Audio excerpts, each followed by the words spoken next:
ये भी तो देखो यार, ये क्या कर रहे हैं?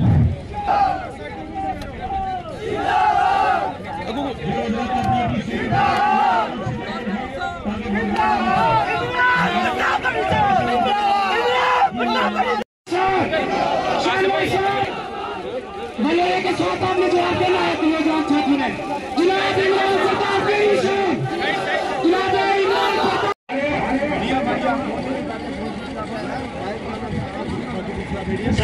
स्टेज के सामने सबसे मेरी गुजारिश है कि आपने अपनी जगह बैठ से इंशाल्लाह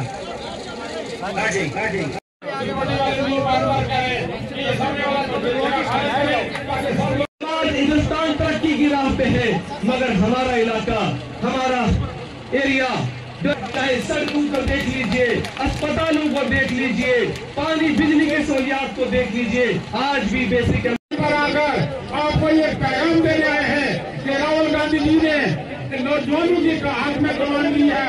इंशाल्लाह ये पंखे वाली साइड खाली करें, यहाँ से पूरा हवा आने दे। खास तौर पे यहाँ पे जो हमारे राइस पे कांग्रेस और नेशनल कॉन्फ्रेंस के सीनियर लीडर यहाँ बैठे हैं, खड़ेतर के जो मेरे नेशनल कॉन्फ्रेंस और कांग्रेस के सीनियर लीडर बैठे हैं, और खड़ेतर से अलग अलग इलाकों से आप आए हुए मेरे मुअज़्ज़ज़ बुजुर्ग नौजवान साथियों, आप सबको खुशामदीद, आपका शुक्रिया अदा करना चाहता हूँ। जिस मोहब्बत के साथ, जिस जज्बे के साथ, जिस जोश के साथ, खलूस के साथ आज आप यहाँ पे आए हैं, इंशाअल्लाह कामयाबी हमारी है। मैं बिल्कुल मुख्तसर करूंगा, इसलिए मैं आज तकरीर आपके बीच में नहीं करूंगा, मुझे मौका मिलता है इंशाअल्लाह आपके बीच में बात रखने का। आज क्योंकि इमरान प्रतापगढ़ी साहब आए हैं, हमें उनको सुनना है, और इसलिए क्योंकि जल्दी है, आज उनका 4 बजे उनको उनका हेलीकॉप्टर को यहाँ से करना है, यहाँ से जाना है, उससे ज्यादा लेट नहीं कर सकते, इसलिए मैं आपके और उनके बीच में ज्यादा मायने रहूंगा। मैं सिर्फ इतना कहना चाहूंगा अपने बड़े भाई और हिंदुस्तान के मायना शख्सियत इमरान प्रतापगढ़ी साहब से कि इमरान साहब, ये जिला पुंछ जो है, इसके लोगों की मिसाल, इनके यहाँ के लोगों की शराफत, यहाँ के लोगों का किरदार, यहाँ के लोगों की मुल्क के लिए कुर्बानियां अगर लिखे तो किताबें कम पड़ जाएगी, मगर ये सिरा हमेशा नजरअंदाज हुआ है, ये खनित्र हमेशा नजरअंदाज हुआ है। हमारा सुरन है इंशाअल्लाह, मुझे अल्लाह ने मौका दिया तो करना है। आज जो ये असेंबली इंतखाबात है, जिसमें 2 ही ताकत है, या बीजेपी है, एक को बांटने की कोशिश की। जिस बीजेपी ने हमारे जम्मू कश्मीर का मकान हमसे छीन लिया, जिस जम्मू कश्मीर का हमसे दर्जा छीन लिया, हमारी रियासत हमसे छीन ली, हमारे नौजवानों से हमारी नौकरियां छीन ली, हमारी जमीन छीनने का काम कर रहे हैं, हम पे गरीब लोगों पे टैक्स लगाया जा रहा है। क्या हमको उस बीजेपी को चुनना है जो आज हमारे अक़लियत के लोगों को मार कर बुरा के हिंदुस्तान में भी हालात पैदा कर रहा है? क्या हम जम्मू कश्मीर को उत्तर प्रदेश बनाना चाहते हैं? क्या हम उस बीजेपी को लाना चाहते हैं जिस बीजेपी ने वक्फ बिल जम्मू कश्मीर में लाया, हमारी मसाजिद, हमारी ज़ियारतें, हमारे सारे मराकिज़ को कब्जे में करने के लिए बिल लाया, और सारा कब्जा उन्होंने ले लिया। मैं कहां से शुरू करूं और कहां खत्म करूं? क्या हमने एक जालिम बादशाह को और जालिम बीजेपी को हमने वोट देना है, या अलायंस को वोट देना है? उस अलायंस की जिसकी क्यादत राहुल गांधी कर रहे हैं, जिन्होंने नफरत की बाजार में मोहब्बत की दुकान खोली है, और आपके लिए, आपके हिंदुस्तान के लोगों के हक के लिए हजारों किलोमीटर यात्रा की, और कश्मीर में पहुंचकर जो है कश्मीर के लोगों को जहन देना जो है मरहम लगाने की कोशिश की। इसलिए मैं आपसे अपील करना चाहता हूं, और आके यहाँ की तरक्की के लिए सुरन कोट से जम्मू कश्मीर के दर्जे को, इस जम्मू कश्मीर वापस लाने के लिए नेशनल कांग्रेस की सरकार बनने जा रही है।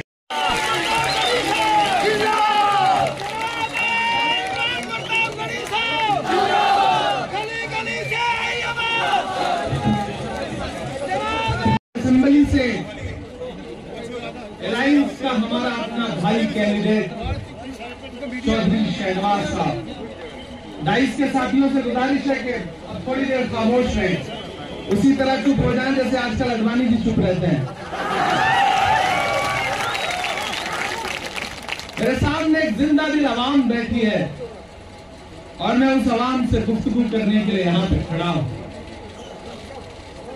आने वाली 25 तारीख को आपको घरों से निकलना है, जाना है, जमहूरियत को जिंदा। हम गोदी मीडिया से भले नाराज रहे लेकिन लोकल चैनल वालों से खुश रहते हैं क्योंकि आप जमहूरियत तो आपकी बात मानी जाए और अब थोड़ी देर बिल्कुल अब जैसे निजाम ऐसे चलने दीजिए। न हम सफर न किसी हम नशी से निकलेगा, न हम सफर न किसी हम नशी से निकलेगा, हमारे पांव का कांटा हम ही से निकलेगा। और वतन की रेत मुझे एड़ियां रगड़ने दे, मुझे यकीन है पानी यहीं से निकलेगा। मेरे भाई, आपका सूबा इलेक्शन के मुहाने पर है। आप जम्मू कश्मीर के जिंदा दिल लोग हैं और सूरनकोट असेंबली में अलायंस के कैंडिडेट के तौर पर कांग्रेस पार्टी के एक ऐसे नौजवान साथी को यहां से राहुल गांधी जी ने अपना नुमाइंदा बना के भेजा है, जो आपका अपना है, आपके घर का है, जिसको आपने जांचा है, परखा है, जिसका काम देखा है। बतौर डीडीसी मेंबर रहते हुए उन्होंने आपकी खिदमत की है। अभी जब इस बुते कमसिन का कद 6-7 फुट का है तो मुमकिन है जवानी में कुतुब मीनार हो जाए।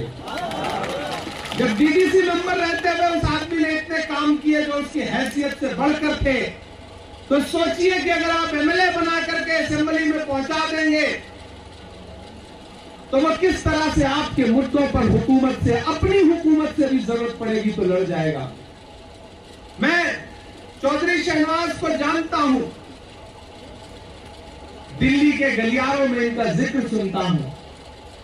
मैं लंदन था मुशायरों में पिछले 20 दिन पहले, मुझे वहां से राहुल गांधी जी के यहां से संदेश आया कि इमरान जाइए, हमारा एक नुमाइंदा, हमारा छोटा भाई वहां से इलेक्शन लड़ रहा है सूरनकोट से, जाइए उसके लिए अपील करिए, लोगों से गुजारिश करिए। तो मैं आपके बीच में हाजिर हुआ, थोड़ी देर आपसे गुफ्तगू करूंगा। ये एक मुश्किल दौर है जब मतलब की बात तो सबको समझ में आती है लेकिन बात का मतलब बहुत कम लोगों को समझ में आता है। महान बादशाह सिकंदर ने यूनान फतेह किया। यूनान फतेह करने के बाद जीत का जश्न मनाने के लिए वो शहर की सड़कों पर निकला, तो उसने देखा कि पूरा शहर तो उसकी जीत का जश्न मना रहा है, लेकिन एक फकीर सड़क के किनारे पेड़ के नीचे चादर तान के बेखबर सो रहा है। सिकंदर को गुस्सा आया। सिकंदर अपने घोड़े से उतरा और उतर के उस सोते हुए फकीर के पास गया और गुस्से में उसे जोर की एक लात मारी और लात मार के उस सोते हुए फकीर से कहा कि क्यों रे फकीर, मैंने शहर फतेह कर लिया है, शहर जीत का जश्न मना रहा है और तू सो रहा है। तो उस फकीर ने उम्मीदी आंखों से बादशाह की तरफ देखा और देख करके कहा कि शहर फतेह करना बादशाहों का काम है लेकिन लात मारना गधे का काम है। क्या खुदा की कायनात में इंसानों की इतनी कमी हो गई है जो उसने बादशाहत गधे के हाथ में सौंप दी, जो लात मार रहा है? लात तो हमको आपको भी पड़ी है, कभी नोटबंदी की लात पड़ी, कभी महंगाई की लात पड़ी, और आप तो वो लोग हैं कि जिनके ऊपर एक ऐसा जुल्म हुआ जो तारीख में बड़ी मुश्किलों से दिखाई पड़ता है। दुनिया भर की हुकूमतें देने के लिए जानी जाती हैं, ये पहली हुकूमत है जिसने आपसे आपका स्टेट हुड छीन लिया, छीनने का काम किया। कांग्रेस पार्टी और अलायंस अपनी मैनिफेस्टो में कह रहा है कि हमारी हुकूमत बनने दीजिए, हम आपके सूबे को, आपका मेयार, आपका वकार, आपकी इज्जत वापस लौटाएंगे, जम्मू कश्मीर को उसका स्टेट हुड वापस करेंगे। जमहूरी निजाम में अपने सूबे का मालिक वहां की आवाम होती है, आवाम के चुने हुए नुमाइंदे होते हैं। कोई तीसरी ताकत इशारों में हुकूमत करेगी, आवाम जमहूरी निजाम में बर्दाश्त नहीं करती है। मेरे भाई, ये एक मुश्किल वक्त है। इस मुश्किल वक्त में आपकी असेंबली का इलेक्शन हो रहा है। क्योंकि हाकिम आपको झिझोड़ के जांचना चाहता है कि जज्बे बचे हुए हैं या खत्म हो गए हैं। मैं पिछले 3 दिन से जम्मू कश्मीर के अलग अलग असेंबलीज में कैंपेन में जा रहा हूं। एक हवा बना के रखा गया है जम्मू कश्मीर के बारे में। मैं यहां खड़ा होकर के पूरे हिंदुस्तान की आवाम से कहना चाहता हूं कि जम्मू कश्मीर को समझना है, कश्मीरियत को समझना है, जम्मू के एहसास को समझना है, यहाँ के लोगों को समझना है तो एक बार यहाँ आइए, यहाँ के लोगों से मिलिए। इतने भोले भाले और सच्चे जज्बों वाले लोग शायद ही कहीं मिले। ये अच्छे लोगों की नगरी है, ये अच्छे लोगों का गांव है, लेकिन सियासत ने आपके साथ जुल्म किया है, इसमें कोई दो राय नहीं। मैं राहुल गांधी का सिपाही बन के आपके सामने खड़ा होकर के आपसे कह रहा हूं कि चिरागों के सफर में दबदबा हो आंधियों का, चिरागों के सफर में दबदबा हो आंधियों का, तो फिर अंजाम जुल्मत के सिवा कुछ भी नहीं होगा। ये दुनिया नफरतों के आखिरी स्टेज पर है, इलाज इसका मोहब्बत के सिवा कुछ भी नहीं होगा। मैं उस मोहब्बत के पैगाम के साथ आपके बीच में आया हूं ये कहने के लिए कि जब 25 तारीख को घरों से बाहर निकलिएगा तो ये सोच के निकलिएगा कि कितने शातिराना तरीके से पहले तो आपके साथ जुल्म किया गया और फिर आपके बीच के एक इंसान को खरीद करके ये कहा गया कि जाओ हमारे नुमाइंदे बन के इलेक्शन लड़ो। मैं उन बुजुर्ग का नाम नहीं लूंगा, लेकिन एक तरफ 80 साल के बुजुर्ग खड़े हैं कमल का झंडा थाम करके और एक तरफ 40 साल का नौजवान खड़ा है नए जज्बों के साथ, अलायंस का झंडा थाम के, कांग्रेस का झंडा थाम करके, एनसी का झंडा थाम करके। एक तरफ आंखों के बुझते हुए चिराग हैं तो एक तरफ नई आंखें हैं जिनमें हजारों नए ख्वाब हैं। किसी गफलत में मत आइएगा, किसी बहकावे में मत आइएगा। नादान हो, इस शहर में क्या ढूंढ रहे हो? तुम जहर की शीशी में दवा ढूंढ रहे हो। किसी मुगालते में मत रहिएगा। जो आपके बीच में आकर के कह रहे हैं कि हम दिल्ली के हाकिम के नुमाइंदे बन के आए हैं और आपके लिए बहुत काम करेंगे, उनसे ये कह दीजिए कि नहीं साहब, हमारी आंखें खुल चुकी हैं, हमें पता है कौन हमारा है कौन पराया है। आप समझदार लोग हैं, आप ये जानते हैं कि गुल का मस्कन बेच दिया है, खार का मदफन बेच दिया, उसको माली कैसे कह दूं जिसने गुलशन बेच दिया। गुल का मस्कन बेच दिया है, खार का मदफन बेच दिया, उसको माली कैसे कह दूं जिसने गुलशन बेच दिया। और भाई के सर पर दुश्मन ने कैसा सच्चा हाथ रखा, आंगन में दीवार की खातिर आधा आंगन बेच दिया। मेरे भाई, ये जो नुमाइंदे बन के आपके बीच में आए हैं उनसे होशियार रहिए।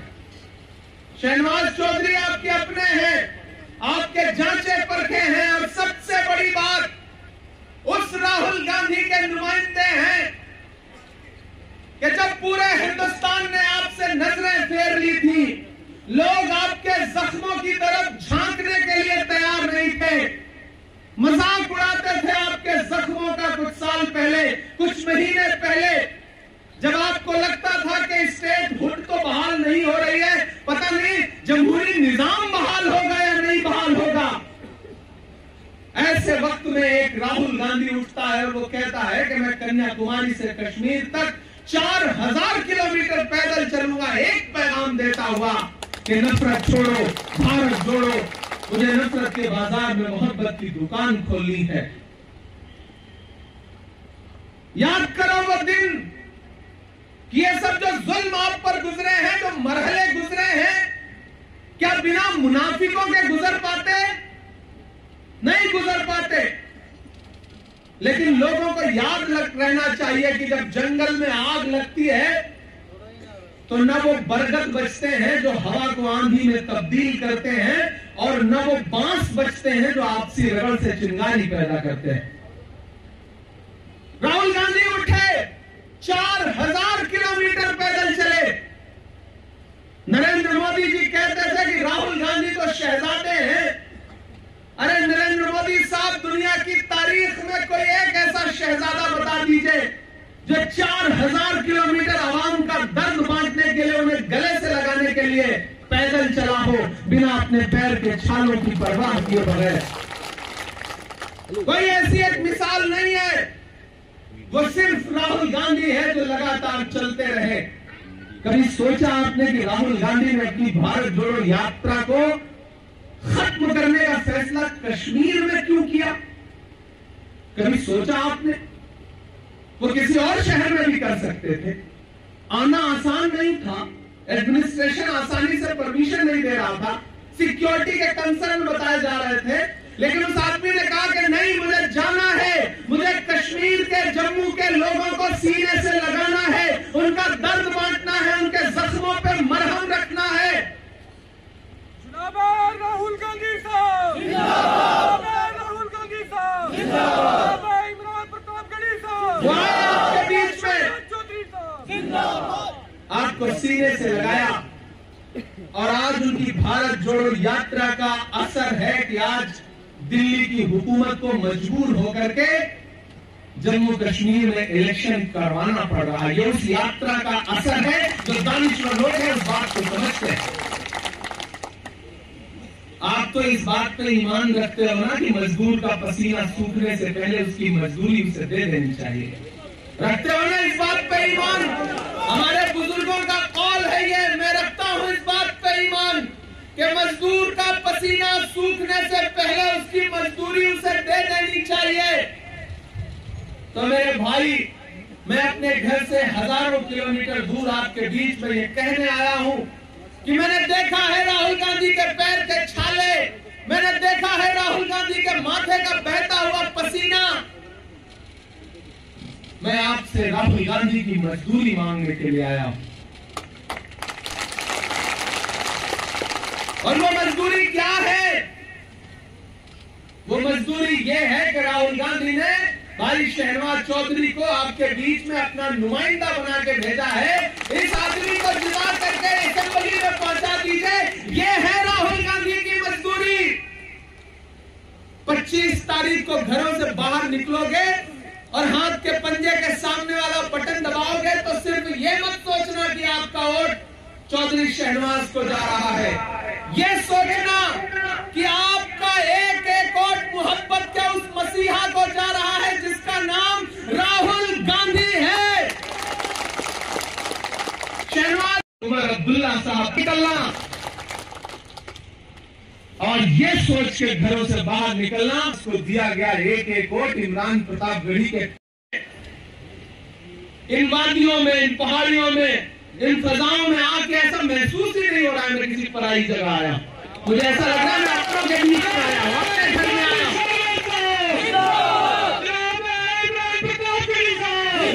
मैं अपनों के बीच में आया हूं और आपको भी ये यकीन दिलाता हूं कि आने वाले दिनों में जब हिंदुस्तान की पार्लियामेंट में खड़े होकर के किसी मुद्दे पर बात करूं तो आप भी इस बात का यकीन रखना कि दिल्ली की पार्लियामेंट में, राज्यसभा में आपका एक बेटा बैठा हुआ है, आपका एक भाई बैठा हुआ है जिसका नाम इमरान प्रतापगढ़ी है। ये आपको यकीन दिलाता हूं। और देखो, इससे अच्छा ऑफर क्या हो सकता है? 25 तारीख को एक एमएलए जिता करके भेजो, साथ में एक मेंबर ऑफ पार्लियामेंट फ्री में मिल रहा है आपको। इससे अच्छा क्या हो सकता है? बताओ, इससे अच्छा क्या हो सकता है भाई? एक के साथ एक फ्री। इतना अच्छा ऑफर तो आजकल किसी शॉपिंग मॉल में भी नहीं मिलता है। एमएलए जिताओ, एमपी फ्री में पाओ। मेरे भाई, ये इलेक्शन बहुत जरूरी इलेक्शन है। इस इलेक्शन पर पूरे हिंदुस्तान की नजरें हैं। लोग जांचना चाहते हैं, देखना चाहते हैं कि इस इलेक्शन का रिजल्ट क्या होगा। मैं जम्मू कश्मीर के अलग अलग इलाकों में कैंपेन करके वापस लौट रहा हूं। यकीन जानिए कि अलायंस की हवा चल रही है। एक तरफा सरकार बनने जा रही है, कोई टक्कर में नहीं है। इसीलिए भाजपा ने परेशान होकर के कुछ अपने और गुमनाम मददगार बुला लिए हैं, जो आपके बीच में आएंगे आजाद बनके, लेकिन असल में वो गुलाम हैं।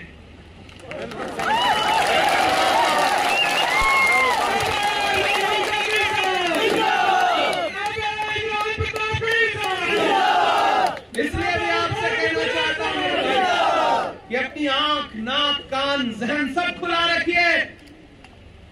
दुश्मन बहुत शातिर है। सियासत की सारी साजिशों को समझिए और उसे एहसास दिलाइए कि गमों की आंच में भी मुस्कुराकर चलना पड़ता है। ये दुनिया है, यहाँ चेहरा सजाकर चलना पड़ता है। तुम्हारा कद मेरे कद से बहुत ऊंचा सही, लेकिन चढ़ाई पर कमर सबको झुकाकर चलना पड़ता है। ये एहसास दिलाइए। ये जो आपके बीच में आजाद उम्मीदवार, ये उम्मीदवार, वो उम्मीदवार, एक बात का एतराफ दिल में रखिएगा, यकीन दिल में रखिएगा कि किसी भी आजाद उम्मीदवार को दिया गया एक भी वोट सीधे भारतीय जनता पार्टी को फायदा पहुंचाएगा। इसलिए बटना नहीं है।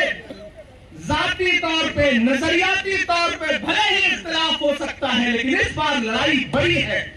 और जब लड़ाई बड़ी हो तो छोटे छोटे मसले नजरअंदाज किए जाते हैं। मेरे भाई,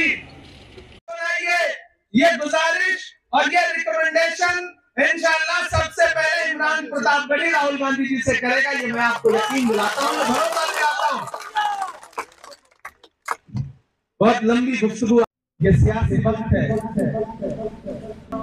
वक्त के हाकिमों बादशाहों सुनो, जुल्म की फौज के सरबराहों सुनो, कातिलों के सभी खैरखाहों सुनो, ऐ सियासत के मगरूर शाहों सुनो, मत समझना डराने से डर जाएंगे, अब के सारी हाथों से गुजर जाएंगे। नाम का खौफ देता है क्यों, मौत के नाम का खौफ देता है। मौत जिस रोज आएगी मर जाएंगे, समझना डराने से डर जाएंगे। शानदार और अलायंस के लिए बहुत ही जबरदस्त माहौल है। मैं जिन इलाकों में जा रहा हूं, अभी मैं पड़ोस में राजौरी करके आ रहा हूं सभा, अभी बफलियाज किया, अब यहाँ किया। कांग्रेस पार्टी के कैंडिडेट के लिए, अलायंस के लिए बहुत शानदार माहौल है और यहाँ पे अलायंस पूरी क्लियर मेजॉरिटी के साथ सरकार बनाएगी। सर, बीजेपी कह रही है कि तीनों सीटें हम जीतेंगे। अब ये बीजेपी तो ये भी कह रही थी कि हम 400 सीटें जीतेंगे। पार्लियामेंट में 400 सीटें जीत रहे थे, उसका क्या हुआ? प्रधानमंत्री जी से ये पूछिए 400 के पार नारे का क्या हुआ? जम्मू कश्मीर के लोगों को मोहब्बत की जरूरत है और कांग्रेस पार्टी और अलायंस वो मोहब्बत के लिए तैयार है, डेवलपमेंट के लिए तैयार है। आइए एक नए सफर पे चलते हैं, जो डेवलपमेंट का सफर है, मोहब्बत का सफर। बीजेपी जेलों से भी लोगों को छोड़ रही है, क्या लगता है? कश्मीर और जम्मू की आवाम बहुत समझदार है, वो जानती है कौन किसके इशारे पे क्या कर रहा है।